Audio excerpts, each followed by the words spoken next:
জাগিয়ে উঠেছে প্রাণ ওরে। লাল, নীল, হলুদ, গোলাপি নানা রঙের ফুলের শোভা। ফুলের এমন স্বর্গরাজ্য চট্টগ্রামের ডিসি পার্কে।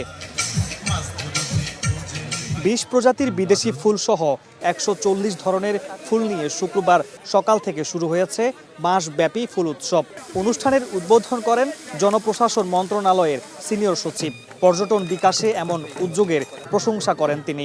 সারা বাংলাদেশে বিভিন্ন যেখানেই যা আপনার একটা প্রাকৃতিক সৌন্দর্যের বিষয় আছে, বিশেষ করে এই যে এত বিশাল বিভিন্ন প্রকার ফুলের যে সমারোহ, এটা মানে যে কোনো পর্যটককে আকর্ষণ করবে।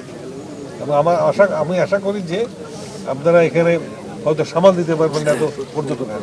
এখানে দেশি বিদেশি এখানে ১৯ ধরনের বিদেশি ফুলের আমরা এনেছি। আমরা এখানে স্নোবল থেকে ক্যামেলিয়া বিভিন্ন ধরনের বিদেশি ফুলগুলো এনেছি।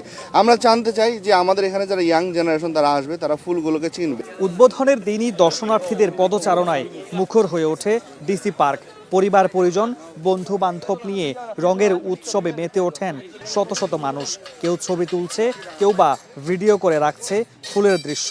ছোট শিশুদের পরিচয় করিয়ে দিচ্ছেন নানা জাতের ফুলের সঙ্গে। আসলে এখন ঘোরার স্পেসটা কমে গেছে, তো সেই হিসাবে এটা অনেক বেটার ফিল হচ্ছে। বছরের শুরুতে এরকম একটা ফ্লাওয়ার ফেস্ট পাওয়া খুব ভাগ্যের বিষয়। আমরা চট্টগ্রামবাসী হিসেবে খুব সুন্দর একটা উপহার পাচ্ছি প্রতি বছর। এখানে অনেক লোকারণ্য দেখে খুব ভালো লাগতেছে। ভাবলাম যে ফ্যামিলি নিয়ে আসি প্রথম দিনেই। আসলে খুবই চমৎকার পরিবেশ, খুবই ভালো লাগছে।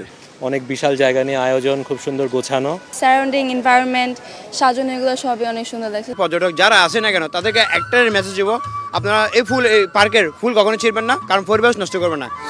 আয়োজন করা হয় সাংস্কৃতিক অনুষ্ঠানের। এতে অংশ নেন স্থানীয় বিভিন্ন শিক্ষা প্রতিষ্ঠানের শিক্ষার্থীরা। Mamun Rashid Toufi, Star News, Chittagong.